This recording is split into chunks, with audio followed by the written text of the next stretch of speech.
Iri ni ibaruwa nandikiye urunganwe rwanje. Kuri wewe nkuvukanye, mukuru wanje, mutoyi wanje, mushikanje. Wewe wavutse ufise indoto, ukuru ufise indoto zo gukora ibihambaye, mugabo ukisanga mu makuba. Wewe wize amashuri, eka mbere no kuminuza ukaminuza. Ariko uno munsi kugira ngo uronke n'ivyo gufungura akaba ari intambara ikomeye. Wewe utabigizemwo n'uruhara wisanze mu buhungiro. Wewe ubona ubuzima bwawe busa n'uburi mu mwijima, agacerere kagukikije, ukaraba kazoza kawe ntubone ingene gapanze neza. Wewe uzazani, wewe urushe, wewe usa n'uwibagiwe.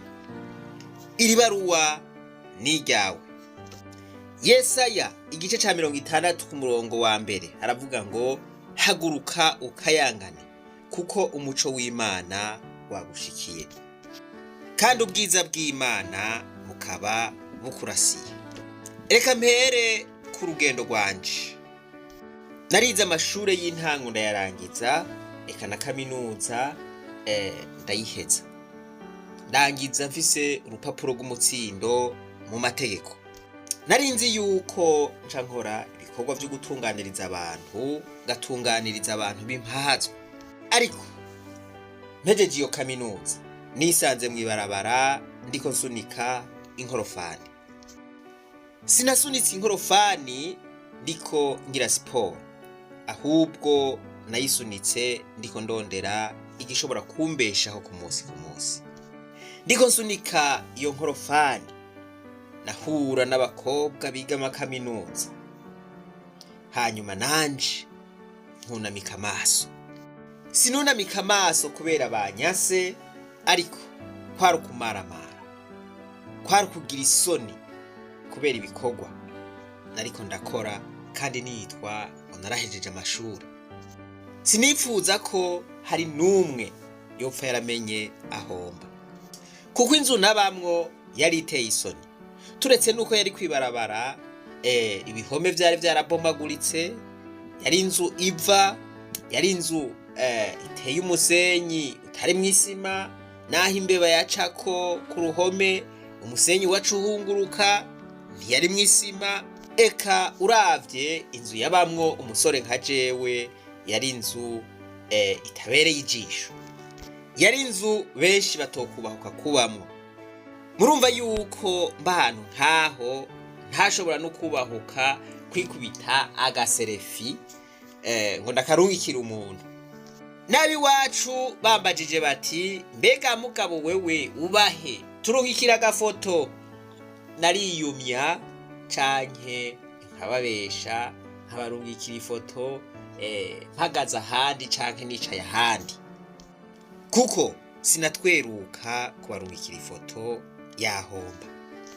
Naba ngaho jenyene ntaboneka, n'abankunda bandondeye ntibambona.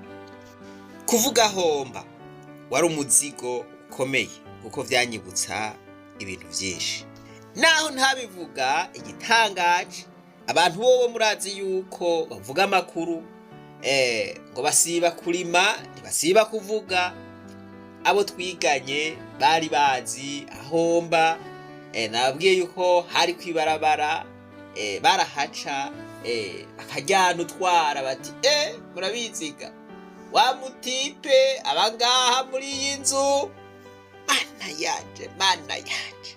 Aho rero naho nababona baserutse nka hariya, naca nikubita muri wa mwobo wanje muri ya nzu vwara basha gakwekera nkitwuta hari. Mana yanje, mana yanje, byari bikomeye cyane wampaye inka. Iyi nkuru je kabisa ndose umuntu ayinyandikira mu gitabo, coba ari igitabo gikomeye cyane. Nuko rero iyo nzu, uwo mwobo nabamwo, reka mvuga umwobo kuko urumva niteyeyo basha nta nuwamenya yuko ndi ngaho. Yari barabara ryegereye inzu cane, n'abahaciye bagenda baravuga ntarumva ivyo bavuga. iyo nzu rero yari iteye isoni uko nuko yavuye iba uruganda rw'Imana wampaye inka. Iyo nzu yari iteye isoni, nsenga saba Imana nti Mana nanje mpindurira ubuzima, untwara ahandi hantu ushobora kuba atari aha hantu kw'isanganiro, uwo ari we wese ashobora kumbona, ashobora kubona ko mba ngaha. Iyo nzu nyene nagomba guhunga, iyo nzu nagomba yuko Imana impindurira, niyo yahavuye ibamwo ateriye y'Imana. Jewe amaso ntiyari bwuguruke ngo ndabibone. Iyo nzu Imana yahavuye yimperamwo ibintu bikomeye. Yayimpereyemwo amahera, yayimpereyemwo inzahabu, yayimpereyemwo icubahiro, ariko muri ako gahinda nyene nari mfise, muri uwo muzimagiza, Imana yampaye ubutunzi, Imana yahampereye ubwenge ntigeze ndonka no kuri kaminuza. Muti yaguhaye iki? Ico kintu gisumvye agaciro amahera, gisumvye agaciro inzahabu, gisumvye agaciro ubumenyi wamaze imyaka 5 urondera kuri kaminuza. Ico kintu turakeneye ukimenya. Aho hantu Imana yahanyigishirije ukwicisha bugufi. Matayo igice ca 11 ku murongo wa 29 haravuga ngo, mwikoreze ingata yanje munyigireko, kuko ndumugwaneza yiyoroheje mu mutima. Nuko rero hantu hari hateye isoni, hatumye noroha mu mutima, ndaca bugufi. Haji moteri y'imodokari utayishizemwo amavuta ngo yorohe, ivyuma vyojyana, voilà, imodokari gacimera nabi. Rero mu gihe Imana yabona yuko nshobora kuba imoteri, hanyuma ntinjijemwo ayo mavuta, ntishiremwo ayo mavuta, ivyuma vyari guhava biryana, ugasanga ndiko ndaboregwa, ugasanga ubwishime bwarambatse, bwaranyishe, ugasanga nguma nsohoka, ivyo gusohoka murabizi, ugasanga nibereye muri ivyo nyene, nibereye muri ubwo buzima. Ariko iragira akantu nyene gatuma ntekereza, noroha, n'abantu ndababonye nkinyegeza wampaye inka. Muri uko koroha nyene niho narose umwanya ukwiye ukwiyumvira ibintu bitari bike, cane cane vyerekeye igihugu cacu. Niho haje ivyiyumviro vy'ishure ry'abarundi bose, tangura kwiyumvira ivyo nokora hamwe ngize ico ciyumviro c'ishure ry'abarundi bose. Ubu iryo shure ry'abarundi bose ririho, naho ritagira ibihome, ntiriri mu majambo gusa, ririho. Ni ishure nkoreramwo ubutumwa bwo guhindura ubuzima bw'abandi bantu. Mw'iryo shure nigisha ibintu vyinshi, ivyo nababwiye yuko arivyo nigiye muri ya nzu yari iteye isoni. Ariko kimwe mu vyigwa nkunda kwigisha kandi arico remezo rya vyose, ni icigwa co kwicisha bugufi. Ishure ry'abarundi bose ni ishure ribategurira guca bugufi, guhariranira, gusubiza hamwe, iterambere hamwe no kuroranirwa. Tubandanye urugendo maze tugaruze umunezero Satani yatunyaze. Voilà, murumva yuko twigisha ivyigwa vyinshi, mugabo icigwa co kwicisha bugufi nico cigwa ca mbere. Nibaza yuko mwumvise uko vyaje. Nasanze rero ukwicisha bugufi arigo rupfunguruzo rw'ugukira. Umugani w'umunyafrika atamenyekanye izina uravuga ngo, ubumenyi budahindura umutima ntibuhindura igihugu. Ikintu bita conviction ni ikintu uba wemera no mu maraso gitemberayo, kimwe no kukwica bavuze bati izosi turikureko, borikurako hako ugihakana. Ikintu rero cari yubatse muri jewe, kirasubira kiriyubaka, nemeza yuko ukwicisha bugufi ariko konyene gushobora gukiza imiryango yacu, ariko konyene gushobora gukiza ikibano cacu, ariko konyene gushobora gukiza igihugu cacu. Biboneka yuko kazoza kacu kari mu gipfumu. Matayo igice ca 5 ku murongo wa 3 haravuga ngo hahigwa boro mu mitima kuko aribo bazobona ubwami bw'Imana. Iri jambo nagomba muri tahure neza kuko ikirundi n'igikene hariho abaca bavuga ukutariko, voilà, hariho ababitahura ukutariko. Mu gifaransa niho babivuga neza, voilà, ngo sont les humbles de cœur car le royaume des cieux est à eux. Les humbles, mu yandi majambo, hahigwa baciye bugufi kuko aribo bazobona ubwami bw'Imana. Igihugu c'u Burundi rero twaragerageje uko dushobora kose kugira ngo kimere nk'ibindi bihugu, abarundi babeho nk'uko abandi babayeho. Twaravuze turasubira turavuga, nta wumvirije. Twaratoye turasubira turatora kenshi. Ivyama biva mu matora nta kindi bitera atari cuka kibi, atari umudugararo. Twarize, eka mbere abize babaye benshi, ariko vyarananiranye ko bahindura igihugu. Vyabaye kwa kundi bavuga ngo science sans conscience n'est que ruine de l'âme. Ubumenyi buriho turabufise mugabo umutima wo gukunda igihugu zero. Twaragirizanije kuri ibi canke biriya, ibiturire, akarenganyo, ariko ivyo vyose nta kintu na kimwe vyahinduye. Harageze naho bamwe bafata inzira yo kuja mw'ishamba kugira ngo bakigaruza umuheto, ariko vyarananiranye kubera ibintu biguma ari urudubi. N'abandi baguma bagomba kugerageza bati kumbure umuheto ni wo bidadanura, ariko sinibaza ko ari wo bidadanura. Ivyo vyose navuze, kwaba kwiga, kwaba kwagirizanya, kwaba gutukana, kwaba kuvuga kuri ibi canke biriya, ntaco vyavuze atari uko ubucakara bwiyongeye. Aho tugeze murahabona, aho tugeze nta wohirengagiza kiretse indyarya. Nararavye rero nti none ibi bintu kubera iki biguma bibandanya uko, kubera iki biguma biba ku Burundi? Nsanga hari ikintu gikomeye kibuze. Nasanze twarirengagije uguca bugufi. Nasanze ibikomere twagize muri kahise bidashobora gukizwa n'amasase, bidashobora gukizwa n'intambara. Ivyo bikomere nasanze ikintu conyene gishobora kubikiza ari uko duca bugufi, tukaganira ku vyatubayeko, hanyuma tugaharirana, ibindi vyose bikaza iyo ntambwe twayishitseko. We have hurt one another. On my behalf, ndugu, I ask for your forgiveness.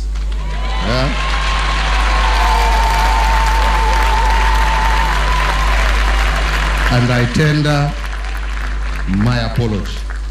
I want to ask for your forgiveness. And on my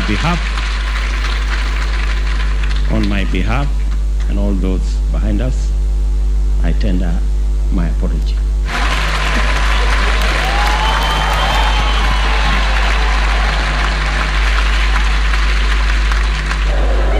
Apologize. For me, I forgive you and may God bless you.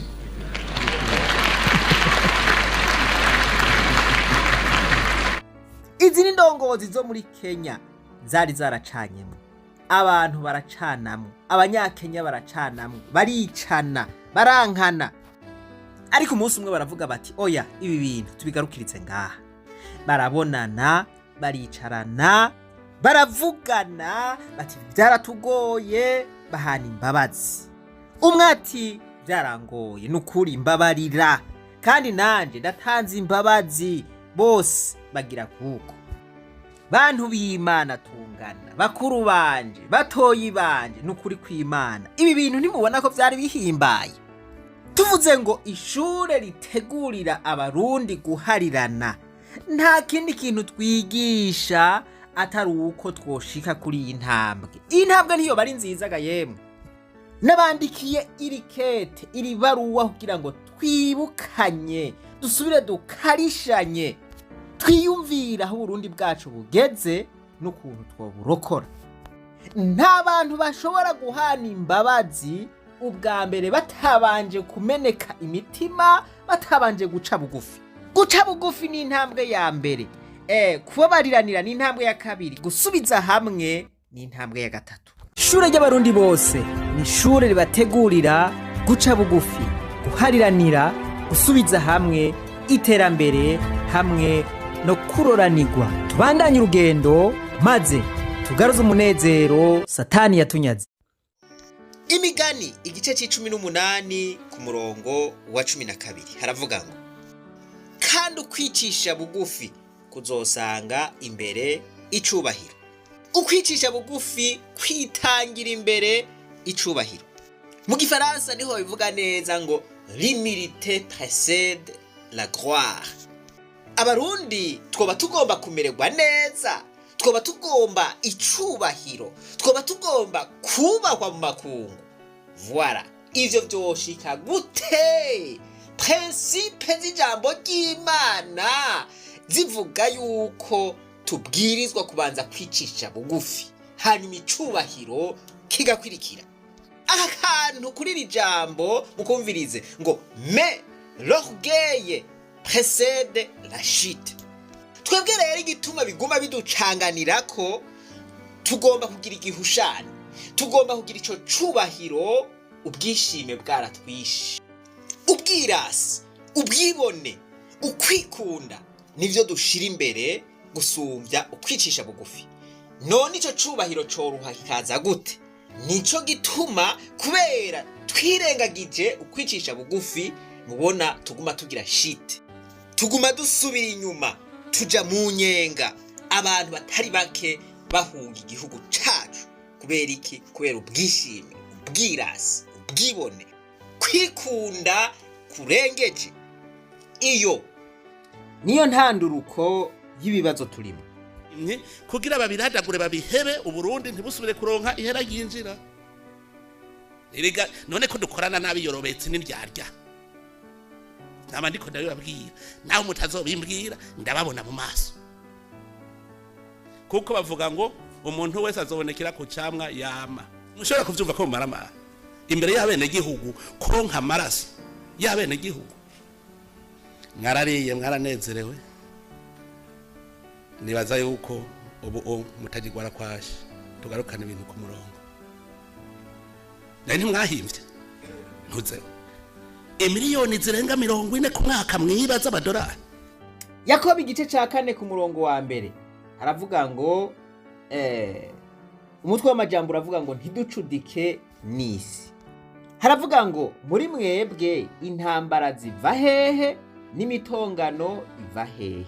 Mbega ntibiva mu bihimbara bigwanira mu ngingo zanyu? Bibiliya y'ikirundi nirimwe akanovera nka Bibiliya y'icongereza. Umviriza muri Bibiliya y'icongereza ingene havuga. Umutwe w'amajambo uvuga ngo pride promote strife. Ubwishime bukuza canke buduza intambara, ukutumvikana, imitongano. Aha murumva yuko umutwe w'amajambo bitomora neza. Reka turabire hamwe indangura kintu canke definition ya strife. Strife means bitter conflict, anger, serious disagreement, especially over a long period of time. Often involves tension, fighting, or hostility between people, groups, or even oneself. Strife ni mishwano, ishavu, ukutumvikana, cane cane mu gihe bikozwe igihe kirekire, n'ibintu bizana icuka, ukugwana, imishamirano hagati y'abantu canke nawe wenyine ubwawe. Aha rero kuri iyi verse canke muri uyu murongo niho Bibiliya ivuga iti ubwirasi bukuza intambara, imishwano, imitongano. Bibiliya rero ivuga ngo izo ntambara zituruka ku bwibone, ku bwishime, ku nzigo, jealousy canke ukwikumirako, ukwikunda birenze, selfishness, ambition. Ngo ntibiri mu bihimbara ingingo z'imibiri yanyu, kwikunda birenze. Iki nico cononye igihugu cacu. Ndabaza, hari uwundi arabona iyindi nkomoko? Imigani igice ca 13 ku murongo w'10 haravuga ngo ubwibone butera imitongano gusa, ariko ubwenge bubana n'abemera inama nziza. Iki cigwa rero cyo kwicisha bugufi ni kirekire. Ukwicisha bugufi si ubujuju. Ukwicisha bugufi ni ukwemera ukuri. Ukwicisha bugufi ni ukwemera yuko utari hejuru y'abandi. Ukwicisha bugufi ni ukwemera ugasaba imbabazi udatakaje ubuntu. Ukwicisha bugufi ni ukwemera ukavugana n'abandi naho uba wibaza yuko ari we ubishoboye canke ari bubizi vyose. Imiryango yacu rero, ikibano cacu, igihugu cacu kiragwaye indwara y'ubwibone. Mu miryango bakigomba guca bugufi, mu kibano abantu barabaye intagondwa, ntawe ugomba kumviriza uwundi.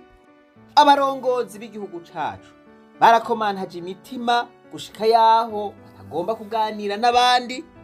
Igihugu cacu rero kiragwaye, kirakomerewe, kuko twariyobagije canke twarahevye burundu ibanga ryo kwicisha bugufi. Ariko ndacafise ivyizigiro ko ukwicisha bugufi ariko kubwirizwa kunesha. Ndafise ivyizigiro ko ururunganwe rushobora guhaguruka ruciye bugufi muri uku guca bugufi narimvuze, hanyuma rugahindura ibintu, rukazana umuti w'ibibazo turimo. Ubwo runganwe mvuze ni bande? Ubwo runganwe mvuze ni twebwe, mwebwe bakuru banje, mwebwe batoyi banje. Iri jambo riri mu ngoma ya 2 igice c'indwi ku murongo w'14 rirahambaye cyane. Yavuga ngo niyo abantu bitirirwa izina ryanje bicisha bugufi, voilà, bagasenga barondera mu nyonga hanje, nanje nzobumva ndi mwijuru nkize igihugu cabo. Mbega igihugu cacu kiragwaye? Ego canke oya? Umuti kugira ngo gikire uriho? Ego canke oya? Voilà, iki cigwa cyo kwicisha bugufi ni kirekire, tuzokigarukako. Mbega abantu bo kwicisha bugufi gute kugira ngo abirasi, abibone, Imana ibatibure, ibakorore? None ibi vyoba bibaye bishasha? Nubwa mbere ubu bwenge bwoba bukoze, nta bandi bantu barabikora ngaha kw'isi. Bibiliya ivuga ngo nta kintu gishasha na kimwe kiriho munsi y'izuba. Ibi turiko turacamwo hariho abandi babiciyemwo, voilà, hariho abandi baciye mbere no mu birutibi, none nta muti batoye twobigirako. Nuko iki cigwa nababwiye yuko ari kirekire cyane. Muri Amerika ubwishime bwari bwarabaye bwinshi, bwari bwarabaye ubw'ikirenga, uzyogoye ufise uruhu rwirabura. Murazi ivyo baca bagira, hari intwaro ya ziyogora duhure. Mu Buhindi muzobazi ivy'abongereza bagirira Abahindi, vyari ibintu bibi cyane, kandi Abongereza biyita yuko ari abantu bakomeye cyane kw'isi. Karatsinda ico gihe bari bakomeye. Murazi yuko aribo batsinze n'intambara ya 2 y'isi yose. Abantu ntibari bakomeye, mugabo bwishime bwari bwarabarenze. Ariko Abahindi mu kubahinyanyura ntibavuze ngo natwe reka tuje hejuru, reka duhangane nabo. Bicishije bugufi barabirukana.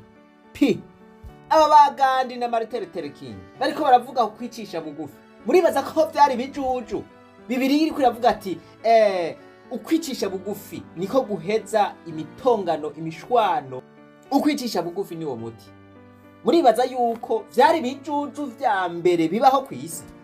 Nimba mwemera yuko ubwishima ariyo nkwezi y'amarere ya vyose, ukwicisha bugufi niwo muti wa vyose.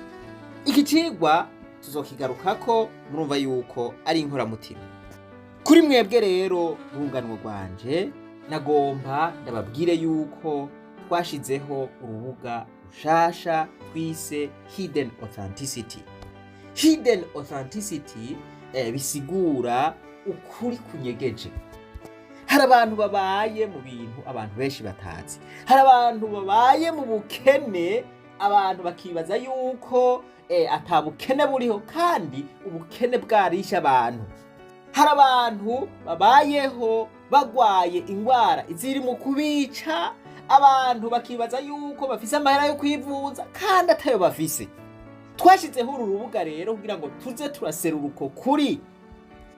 Twashimye ko ibizoca kuri urwo rubuga bizokogwa mu rurimi rw'icongereza, kuko ururimi rw'icongereza niko rwumvwa n'abantu benshi cyane kuri ino si. Turavuga duti rero ibiriko biraba ku barundi bene wacu, reka isi ize irabimenya, kuko tubivuze mu kirundi biguma ari ivy'iwacu gusa, kandi isi abantu bo kw'isi hari ico boshobora guterera. Hari abantu rero bagwaye bamerewe nabi cyane, no kuvuga ngo usanga baragiye mu bitaro, bakababwira bati rero nimwunguruze muje muri biriya bindi bitaro bikomeye muvugwe bababage. Umuntu ugasanga bamusavye miliyoni 7 ntazafise. Aha karorero nama nagatanze mwama mwabibonye ntabariza abantu. Hari nuwo babwiye yuko aja kwivuriza hanze mu Buhindi, agatanga bikamusaba ibihumbi 24 vy'amadolari, aho n'agatongo abako naho yo kadandaza ivyo bihumbi 24 vy'amadolari ntavyo yopfa yararonse, kuko ni imiliyoni hafi 172. Hariho abagomba kuja guca muri skanere, kandi basabwa amahera ashika ku bihumbi 800, mugabo ayo mahera barayabuze. Ukurero ni kwa kuri kunyegeje twifuza yuko kumenywa n'isi yose.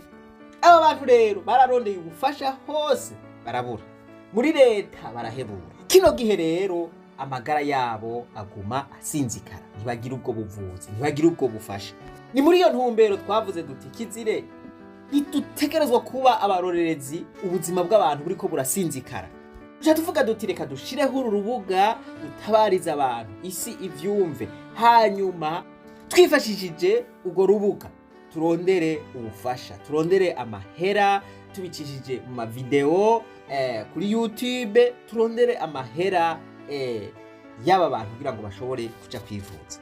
Igitangaza rero sugukiza, ahubwo igitangaza nukugira uruhara mu kurondera ko ubuzima bwa bene wacu bukira, kugira ngo dufashanye kurondera ubwo bufasha. Duciye kuri urwo rubuga twaciye dushiraho WhatsApp, groupe ya WhatsApp yitwa N'umwungere wa mugenzanje. I am my brother's keeper, je suis le gardien de mon frère, je suis la gardienne de ma sœur. Abigaratiya igice ca 6 ku murongo wa 2 haravuga ngo mwakirane imitwaro mushikane mutyo ivyagezwe na Kristo. Nitwagira impuhwe zo gufasha ababene data, tuzoba tubagabanirije imitwaro, tuzoba tubakiriye imitwaro. Uwo muntu tuvuka hamwe yahora muri South Africa, bambwiye ati nyabona hariho abantu bagifise ubuntu, bagifise urukundo, tahura ubuzima abarundi babayemo, tiwobitura bagufasha bakakuvugira ahashoboka hamakaronka ubuvuzi.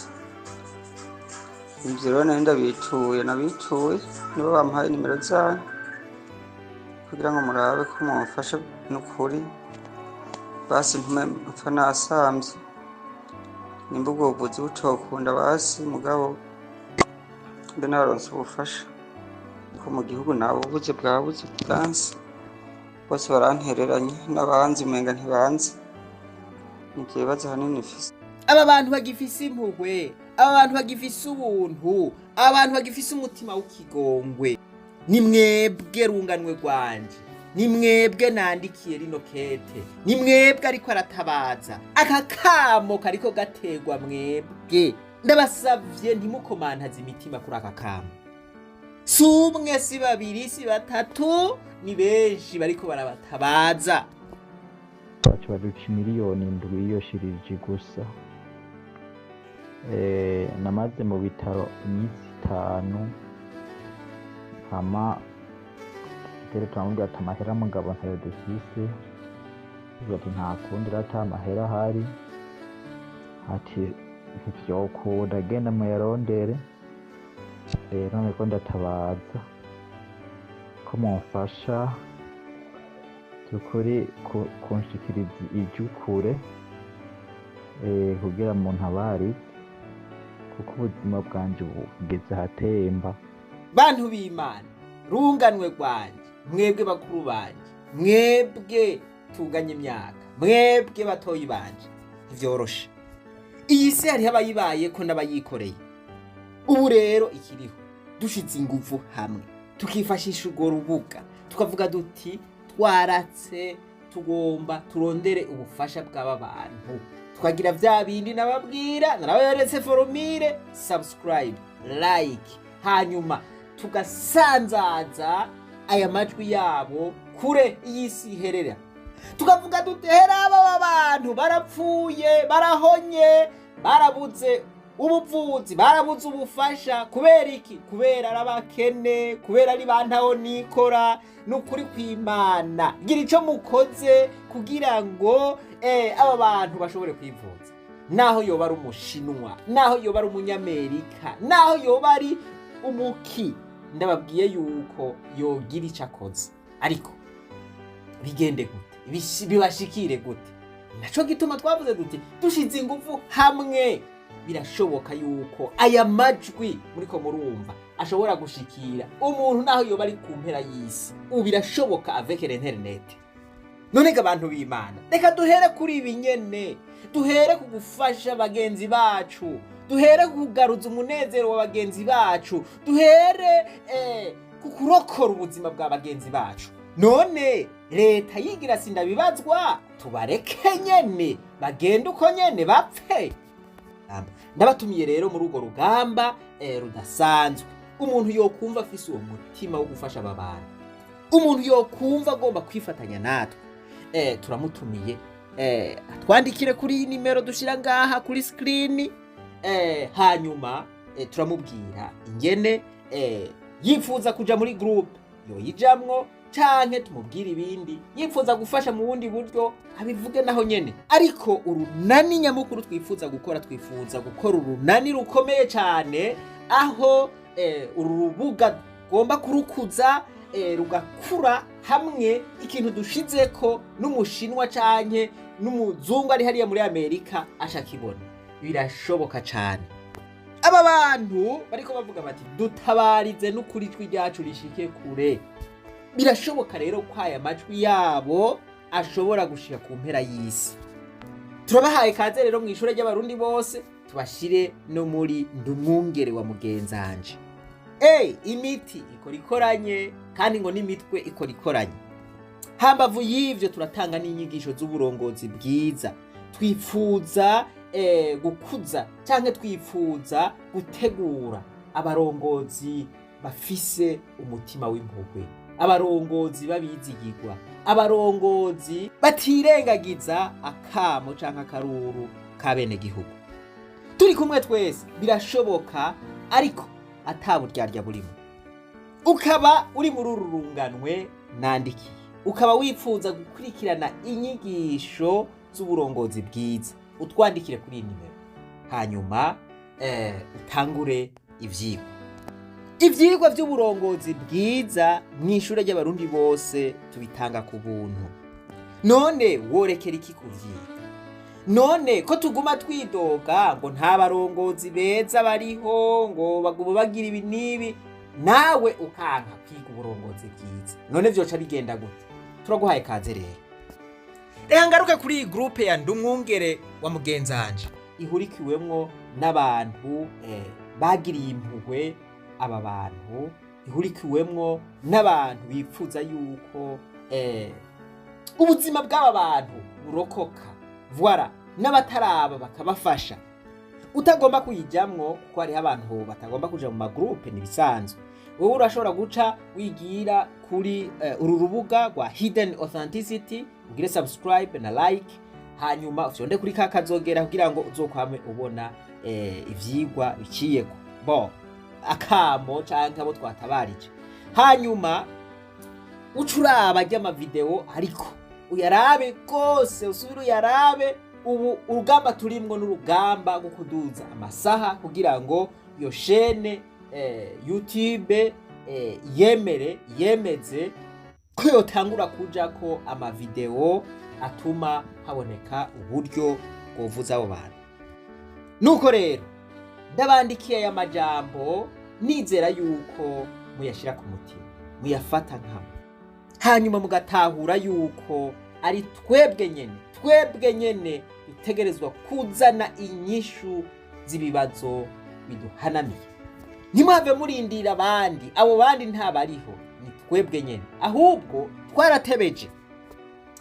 Hanyuma rero nababwiye intahe yanje, nawe ukaburi mu bahunze, ukaburi mu basinzikajwe n'ubukene, ukaburi mu baciye mu bibazo nka jewe, urashobora kudusabikanya intahe yawe.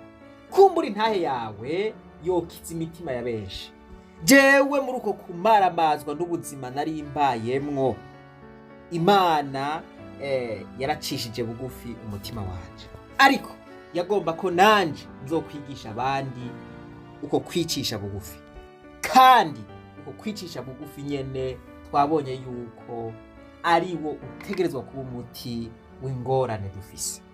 Sinorangiza rino baruwa nabandikiye ntabifurije umugisha uva ku Mana Data rugira vyose. Imana ibarabe neza aho mwibereye, ihezagira ibikorwa vy'intoke zanyu, ariko cane Imana ibampere umutima uciye bugufi. Iri baruwa ryanje muri impere ururunganwe navuze, muri impere bakuru banje, muri impere abo tunganya imyaka, muri impere n'abatoyi banje. Muzoba mumfashije igikorwa gihambaye cyane. Ahasigaye reka nsozere mvuga nti tubandanye urugendo maze tugaruze umunezero Satani yatunyaze. Umuntu atarashika mu ishuri ry'abarundi bose turamuhaye kaze.